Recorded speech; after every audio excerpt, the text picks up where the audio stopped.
Lisboa reduziu o ICMS local, o IVA, de 23% para 6% para quem reabilitasse construções históricas.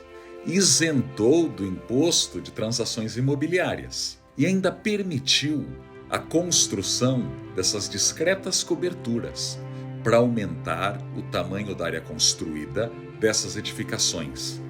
Algumas vezes, esses apartamentos de cobertura acabaram pagando e incentivando o restauro inteiro. A flexibilização chegou ao ponto de se permitir a demolição de todas as áreas internas para novas divisões, para criar apartamentos, mais banheiros, elevadores e outras necessidades da vida moderna, desde que a fachada e a volumetria externa fossem respeitadas. Neste episódio do Lisboa nas Alturas, vamos ver como a capital portuguesa conseguiu restaurar mais de 7.000 edifícios, criando 30.000 apartamentos novos em prédios históricos e que estavam esfarelando do mesmo jeito que os de Salvador, Recife, Rio de Janeiro, Porto Alegre e tantos aqui em São Paulo. A Prefeitura de Lisboa arrecadou bilhões de euros com isso. Em outros episódios, vamos continuar tratando desse assunto. Este é só o primeiro. Aproveite para se inscrever no canal para não perder um conteúdo aqui.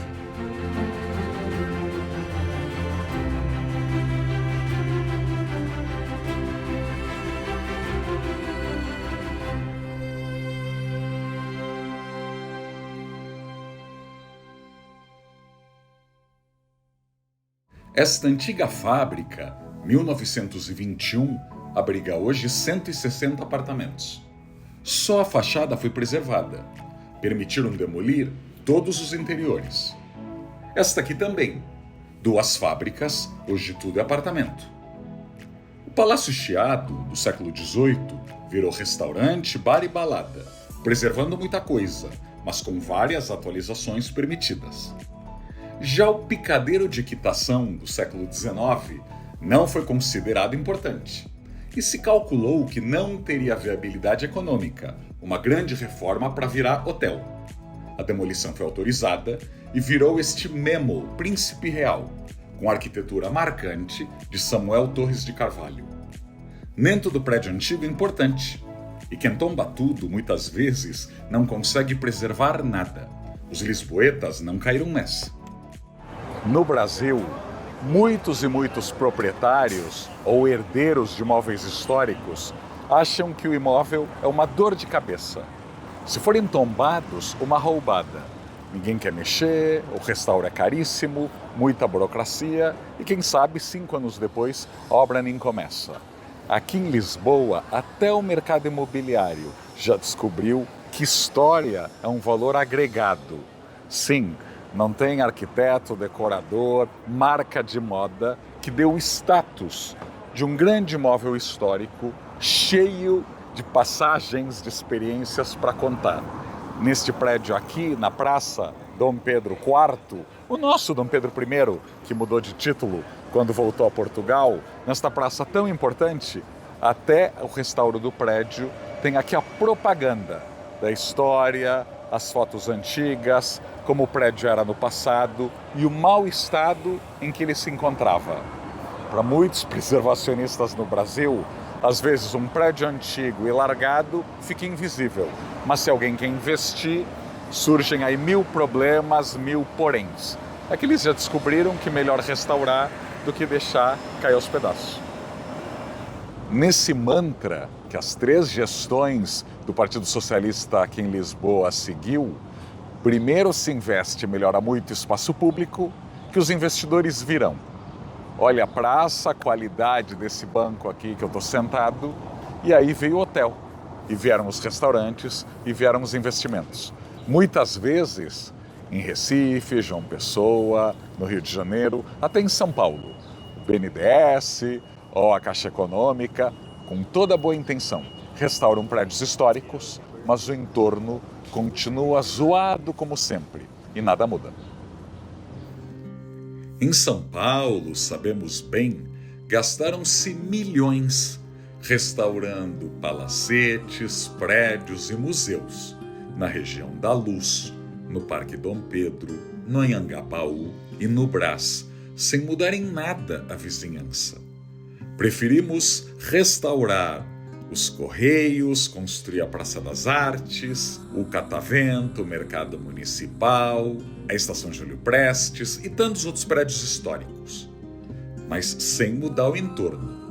Para Manuel Salgado, grande arquiteto que por 12 anos foi o secretário de Urbanismo de Lisboa, era melhor investir em áreas públicas. Quando se nota uma virada, quando a vizinhança está melhor, os investidores vêm.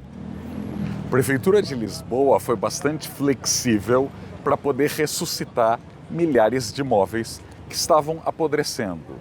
Por exemplo, não só permitiu que algumas coberturas, alguns andares a mais fossem acrescentados a prédios históricos. Sim, os puristas foram contra, nossa, vai mudar a cidade, vai mudar a história, mas a história é dinâmica.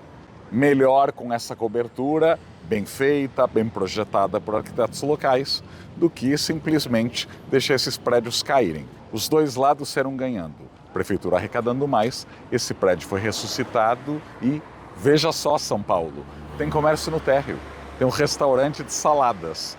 Ninguém morreu, não desvalorizou ter comércio no térreo e todos passam bem.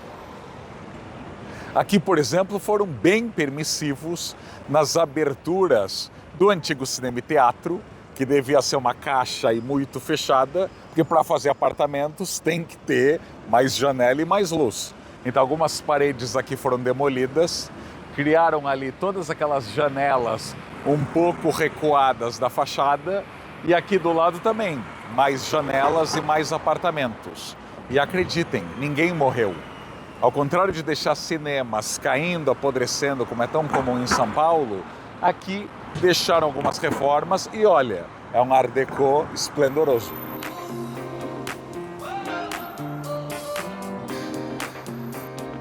E neste prédio, onde nasceu o Benfica, vai virar um novo hotel com cerca aí de 50 quartos e restaurante e uma loja ainda maior do Benfica.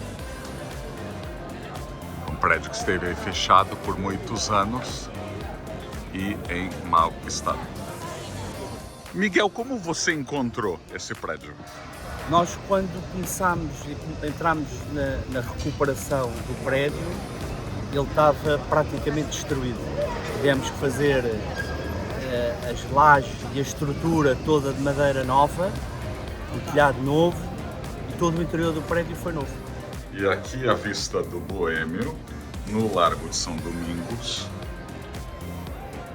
Olha só. Estamos perto da Avenida da Liberdade, perto do Largo do Rossio, da Praça Dom Pedro IV. E aqui era um prédio histórico que virou um hotel da Feels Like Home. Recapitulando, mais pragmatismo, menos purismo. Permitir acréscimos de metros quadrados, coberturas e anexos. Demolição de interiores, sem maior importância, mantendo-se a fachada. Permitir demolições de imóveis que não sejam únicos, nem tenham viabilidade financeira. Para o patrimônio ficar cintilante e as novas intervenções até melhorarem as construções já existentes, nossa arquitetura e nosso mercado imobiliário precisam ser caprichosos, inventivos e sofisticados como os de Lisboa. Ainda estamos bem, mas bem longe. Trabalho de bastidores com a burocracia, isenção de acessibilidade, regras de proteção de incêndio mais flexíveis, juntar bombeiros, órgãos federais, estaduais e municipais para estarem em sintonia e não criarem obstáculos ou regras que não conversam. Mas mais importante é investir nos espaços públicos, na zeladoria, na iluminação e segurança dos bairros históricos. Isso dá mais resultado que ficar restaurando prédio por prédio sem mexer no entorno deles. Não se esqueça de se inscrever no canal, é muito importante arquitetura, urbanismo e cidades terem mais audiência e alcançarem novos públicos. Compartilhe esse vídeo com seus amigos e até o próximo Lisboa nas Alturas.